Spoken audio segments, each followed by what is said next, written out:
Everyone is talking about ChatGPT. ChatGPT. ChatGPT. ChatGPT. ChatGPT. Now, AI has already started to disrupt many industries, and it's coming for your job. But at the same time, it's not coming for your job. It's a little bit weird. Things are about to change, and I think it's in that change that we find some levels of uncertainty about what is to happen next. Now, this is for good or for bad. Like last week's Atrioc situation, it really showed us the bad, the possible terrible future of what's to come. But that's not to mean that it is all bad. Whether you're excited about the future of AI or nervous about it, I want to share with you as software developers' thoughts on how this future of AI will actually evolve the MMORPG beyond the typical theme park fetch quest style that we've all grown accustomed to for the past 20 years. Now, I think to frame this topic in the best possible light, I think it's important to talk about the challenges that the MMO currently faces. And I've kind of narrowed these down to just 3 current challenges. There's other things in subtext that are involved in those, but these are the big 3 that I see. There's never enough content. This is going to be a real big game changer that AI could have an impact on. It's also super costly and thus incredibly risky to develop. One of the reasons why you still see 20-year-old MMORPGs dominating people's time, attention, and money is because a new RPG, a new MMO, has to do something so big in order to just pull in some of that attention, and then it cannot keep up with that content delivery to keep people entertained. And so you see that changing overall. And finally, the third big challenge for the MMOs face is various different bugs and issues. And this ends up souring players' trust. And ultimately, you always kind of see the same narrative that people bring out. Like, why can't they fix this? Why can't they catch this?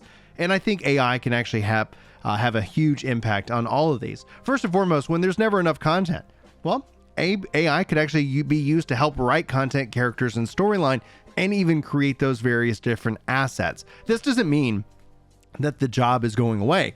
People are going to still need to dream up these dreams and use AI. AI is going to help empower the developers to become faster, more efficient, and be able to do more with less, or even more with the current amount of resources that they have at their disposal. This could have a real positive financial impact, and thus you could see with current team sizes not having to scale into a level that is so ridiculous that it just becomes such a huge risk. This is also point number 2, speeding up production and reducing the overall costs, or maintaining existing costs and being able to deliver more content for the players. If you ever look at the MMO, content is king. Whenever there's not enough content, you see people shift into drama. You see people shift into all kinds of other aspects of things that are bothering them. But as soon as that hype cycle kicks up, as soon as that news kicks up about the new patch, well, all that tends to go away. And the more that you can have that cycle of hype, content, followed by hype and content, that ultimately just keeps people excited to play. I do think there will be some form of burnout along the lines of any game, no matter what. If you invest your entire life and your whole being into just one game, at some point you're going to need to take a level of break. But all in all, that's the cycles we see. I call these the 3 seasons of the MMO: hype, grind, and complain. And typically a lot of the YouTube and Twitch views all come in that complaining area. So it would be interesting to see the impact on content creation once that actually becomes maybe a thing of the past. Now, the thing that I think is most interesting here is regarding bugs, because when it comes down to testing, this also kind of applies to what we'll talk about in the next section, is that having AI to be able to generate what users and players are going to find, because there's a couple things when it comes to bugs. Sometimes you might not be interested in reporting the bug. You're not being paid to be a tester. You're usually paying to play the game in this case. But being able to scale up and test these massive games and emulate real players running through your game, stress testing, I think will get a ton better. Now, I don't know what this means for the QA and testing department.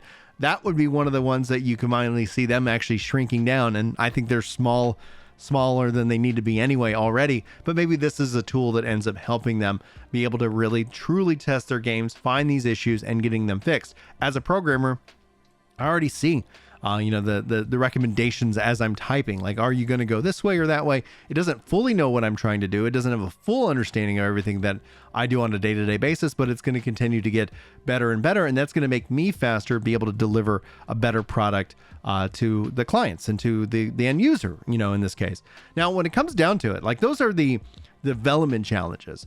But there's other challenges that these games have been facing, if you're to believe what gamers say. And so that you can always take what gamers say with a grain of salt. As much as I love gamers, social media ends up being a lot of talk, not necessarily followed by the same level of action. This is a human condition thing, so it's not really truly a gamer thing.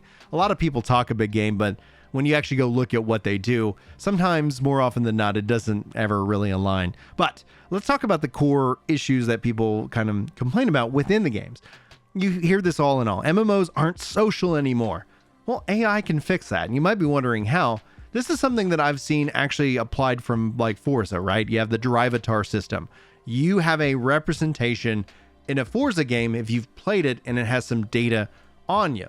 I think from a social perspective, this is just obviously, like, probably a while away, but this is something that I could see, is that within an MMO, you end up creating your own Drivatar, your MMORPG, and that essentially the game, and as you play, it kind of learns and from you. One of the things that we've seen MMOs become is single player. And that is just, when you look at the MMO, in order to grow at scale and bring in enough people, it has to appeal to somebody who wants to play the game solo. And that's not wrong. That's just the math behind the entire situation. So and the cost of that is that the world becomes safe. There's no open world stuff that's truly going to beat you down, because it has to anticipate that you want to play a certain class and you want to be able to run, through the world and do the content. Now, we'll have to see with some of the big hitters that are coming up in the, Pantheon and Ashes, if they end up doing and delivering that social aspect through difficulty or not. But what you could actually see happening here is that, imagine if you got off work late, right? It happens. It happens to all of us. Sometimes that's the life that we live. And your friends are waiting for you to join them.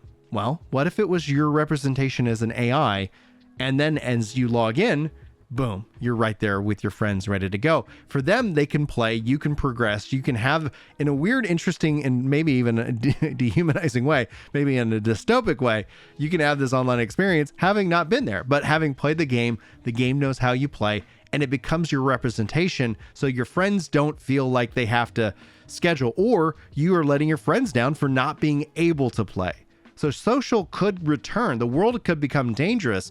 You could play with your friends who are taking breaks and all these different things, because the system is building their online virtual representation. I think that would be something very interesting to see. I'd love to know your thoughts on just that thing alone. Speaking of which, if you guys are enjoying the video and you're still here, hit that like button, because it's a great way of helping these videos out in the long run. If you feel like sharing this video out too, thank you in advance. I really do appreciate it. But there's the other concept of MMOs respecting your time versus respecting your investment. This has been one of the key indicators of the debates around modern versus the classic MMOs. When you strip out all the different points that people are making, is your time respected? Are you able to progress? Are you able to have fun without feeling like it's a job? Versus the time and effort that you spend in, is it all just not worth nothing whenever the game's, high level or verticality increases, because they don't want to punish people who didn't start,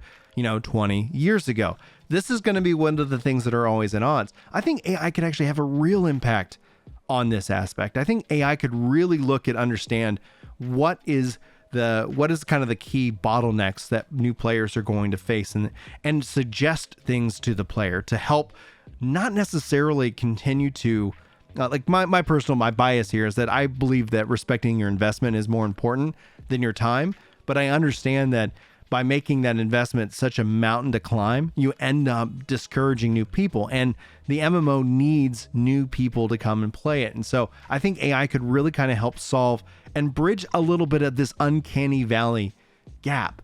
because, and this kind of comes down to it, it'd be interesting to see if like all of a sudden we start looking at serverless worlds where you're just able to play, you can jump in, you can have fun with your friends. Like you could say, hey, well, guess what? You're playing with your friends. Let's team you up. Let's group you together with others so that we're going to accelerate you through it, but we're not going to discount their time. We're going to solve that social problem. We're going to get you involved, get you a part of the community.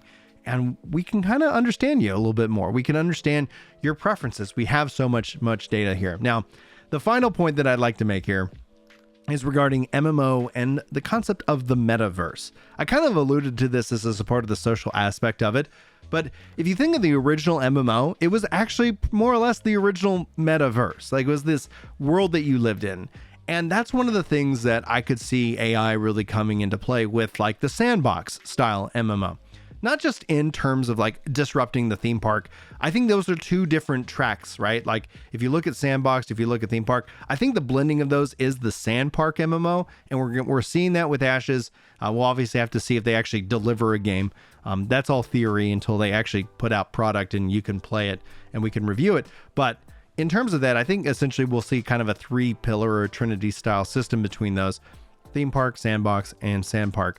And within the sand park, though, I think that could really help to bring in players to then not necessarily hurt the investment of it, because you as an AI could persist in the game beyond just your ability and capability to log in. You could set up a shop. You could have your character do various things, interact with various people, and you could see how the MMO original vision that was kind of what we call the metaverse, or companies are calling the metaverse now, could evolve into living out that fantasy, breathing out that fantasy, solving some of the critical components of that fantasy. That is obviously that you as a human, especially today, have limited time. And you could see here, like, and you might argue, well, isn't the game just playing yourself, playing it for you? And it's like, well, yes and no, right? Like the yes part of it is that obviously your character is interacting while you're not making those decisions. But the no part of it is that it's learned from your decisions. So it is representing you and your interests because it's emulating you and your interests. And so you would be able to log in, pick up, whatever they were doing at the time, get a report of all the whatever has happened since you've last logged in.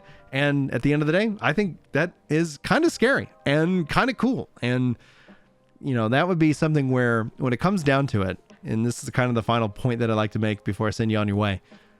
When it comes down to it, it's like, I think that when we start to look at the technologies that are right here and then they're starting to advance, these aren't going to be immediately available for gaming. They're not going to all of a sudden instantly we have everything to do with them, but those are on the way. And so if you were going to say, hey, I'm going to start building an MMO, I would, like, in a weird way, like you're kind of in this kind of gap. We're going to see the games that come out like Throne of Liberty, Blue Protocol, this year alone.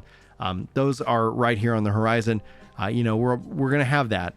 And then I think essentially here in about 5 to 7 to 10 years, the life and the width of having to develop these games, you'll see these newer games starting to come out, taking advantage of these core systems and technologies. And I think that's where we're going to see that jump. I think a lot of people have been waiting for a significant jump. New World, I think, delivers quite a bit in terms of its visual fidelity and its immersion, but it'll be interesting to see that. Ash as a creation, still unknown.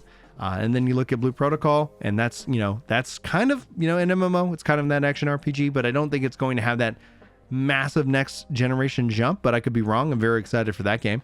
And when it all is said and done, I think it's going to be a really interesting future, but it's a future, unfortunately, that's still just slightly out of reach. Anyway, those are my thoughts. I think that there's some real positive impacts that AI is going to be having in this space really, really soon. I'd love to know your thoughts. If you have any questions about it, sound off in the comments below, and I'd love to be able to answer those for you. But I'm going to send you guys on your way. Thanks so much for spending some time with me today. Love you much. And hopefully I'll see you in the next video. But until then, take care.